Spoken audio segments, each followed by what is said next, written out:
बिस्मिल्लाहिर्रहमानिर्रहीम अस्सलाम वालेकुम guys, welcome back to my another video and you are watching my YouTube channel जो जी मास्टर। तो दोस्तों कैसे हैं आप सब। एंड यहाँ पर हाजिर हैं एक और नई ब्रांड न्यू वीडियो के साथ।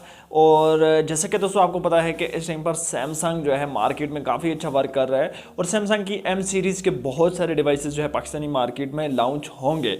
लेकिन अब यहाँ पर दोस्तों बात यह आ जाती है कि सैमसंग का एक बजट सेगमेंट का डिवाइस है M22 जो कि आपको बहुत जल्द पाकिस्तानी मार्केट में देखने को मिल जाएगा। और ये वो डिवाइस है जो कि इंडोनेशियन मार्केट में लॉन्च हो चुका है और ये एक गेमिंग बेस्ड डिवाइस है।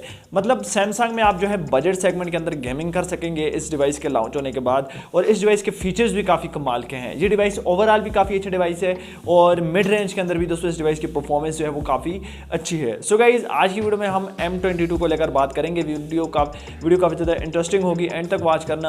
एंड वीडियो शुरू करने से पहले मेरी आपसे गुजारिश है, अगर आपने अभी तक हमारे चैनल सब्सक्राइब नहीं किया तो चैनल को सब्सक्राइब कर दें, साथ में बेल आइकन को भी दबा दें ताकि मैं कोई वीडियो भी अपलोड करूं उसका नोटिफिकेशन आपको मिल जाए। तो बिना टाइम वेस्ट किए हुए वीडियो को स्टार्ट करते हैं। सबसे पहले दोस्तों डिवाइस की अगर मैं लुक की बात करूं तो बैक पर आपको जो है स्क्वायर शेप में कैमरास देखने को मिल जाएंगे। और ये वो सेटअप है जबकि एम सीरीज के बजट सेगमेंट के अंदर आपको यही कैमरा सेटअप देखने को मिल जाता है। यहाँ पर ट्रिपल कैमरा का सेटअप फिट किया गया है जिसमें 48 मेगापिक्सल का मेन सेंसर होगा। बाय द वे दोस्तों इस डिवाइस की जो बैक है वो बिल्कुल फ्लैट है। बैक पर जो है आपको प्लास्टिक का केस देखने को मिल जाएगा, ग्लास शाइन जैसा यहाँ पर आपको फील आएगा, लेकिन जो केस है वो रियल में प्लास्टिक का है। इस डिवाइस की साइड फ्रेम की अगर मैं बात करूँ तो साइड फ्रेम भी यहाँ पर प्लास्टिक की दी गई है। और एक और बात यह है कि इस डिवाइस में सुपर एमोलेड पैनल है, लेकिन जो इस डिवाइस का फिंगरप्रिंट है वो साइड माउंटेड है।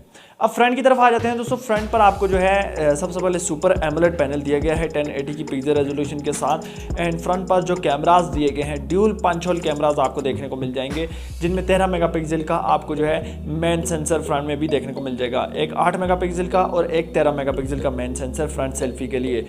फ्रंट पर दोस्तों आपको जो है कॉर्निंग गोरिल्ला ग्लास की प्रोटेक्शन भी दी जा रही है। कॉर्निंग गोरिल्ला ग्लास 5 की प्रोटेक्शन आपको देखने को मिल जाएगी। ओवरऑल दोस्तों यहाँ पर रिफ्रेश रेट वगैरह कोई भी नहीं है, जस्ट आपको नॉर्मल डिस्प्ले देखने को मिलेगा लेकिन एमोलेड पैनल के साथ। तो डिस्प्ले की क्वालिटी तो काफ़ी अच्छी होगी, लेकिन स्मूथनेस के हिसाब से डिवाइस की जो स्मूथनेस है वो इतनी ज़्यादा बेहतर नहीं होगी, क्योंकि अगर 90 हर्ट्ज़ का रिफ्रेश रेट या फिर 60 हर्ट्ज़ का भी रिफ्रेश रेट होता तो डिवाइस में कमाल की स्मूथनेस होती। अब यहाँ पर दोस्तों आ जाते हैं डिवाइस की स्पेसिफिकेशन को लेकर।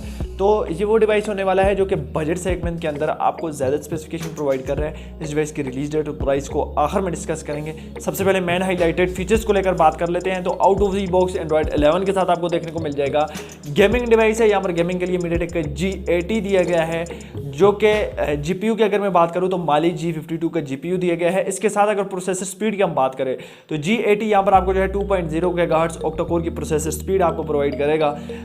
ओवरऑल दोस्तों अगर हम बात करें परफॉर्मेंस की तो PUBG वगैरह जो है आप 40 FPS तक खेल सकते हैं। लेकिन ये वो चिपसेट है जो कि दूसरी कंपनी इस टाइम पर जो है 20-25 हज़ार रुपये के बजट में प्रोवाइड कर रही हैं। लेकिन सैमसंग है भाई, इनका हमेशा जो है बजट ज़्यादा ही रहता है। अगर ये गेमिंग डिवाइस लॉन्च करते हैं तो ये डिवाइस आपको जो है 35 से ऊपर के बजट में देखने को मिलेगा। अब यहाँ पर बाकी स्पेसिफिकेशन रहती है, उसको डिस्कस करने के बाद हम बजट को डिस्कस करेंगे।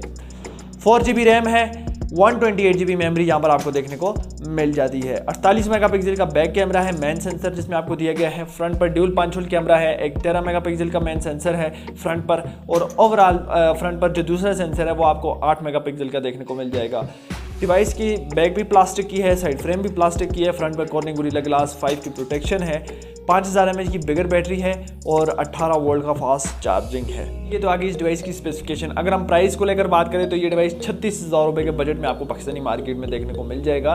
डिवाइस का बजट जो है वो 36,000 रुपये है। 4GB रैम है, 128GB मेमोरी है। तो MTK G80 के साथ आ रहा है। तो परफॉर्मेंस में दोस्तों आपको जो है गेमिंग परफॉर्मेंस प्रोवाइड करेगा। अब ये डिवाइस किन लोगों ने परचेज करना है, किन लोगों के लिए ये डिवाइस है। बेसिकली दोस्तों जो गेमर्स होते हैं उनकी कोशिश ये होती है कि चीप लेवल में हम गेमिंग डिवाइसेस को परचेज करें। अगर 35,000 रुपये में बाज़ लोग सोच रहे होंगे कि भाई M22 के बजाय हम पोको X3 Pro परचेज कर लें, 42,000 रुपये के बजाय थोड़े से पैसे और डाल के हम ज़्यादा अच्छे डिवाइस परचेज करें। लेकिन जिन लोगों को अच्छे ब्रांड का गेमिंग डिवाइस चाहिए, बात 35,000 रुपये में आप जो है एक लॉन्ग लाइफ गेमिंग परफॉर्मेंस वाला स्मार्टफोन अपने लिए परचेज कर सकते हैं। रिलीज डेट की अगर मैं बात करूँ तो अगस्त के महीने में एम सीरीज़ के बहुत सारे डिवाइसेस को लॉन्च करना है। ये इंडोनेशियन मार्केट में इसको लॉन्च किया गया है। ओवरऑल दोस्तों हो सकता है कि पाकिस्तान में इसको थोड़े और कम बजट में लॉन्च किया जाए। ये तो इंडोनेशियन प्राइस के हिसाब से एक्सपेक्टेड प्राइस इस डिवाइस की निकल कर आई है। हो सकता है कि पाकिस्तानी मार्केट में इसका बजट बजट जो है 30,000 रुपये तक भी हो सकता है। ओवरऑल दोस्तों रिलीज डेट की अगर मैं बात करूं तो अगस्त के महीने में इसको लॉन्च किया जाएगा पाकिस्तानी मार्केट में। डिवाइस के फीचर्स काफ़ी कमाल के हैं। डिवाइस आपको कैसा लगा आपने नीचे मुझे कमेंट बॉक्स में ज़रूर बताना है।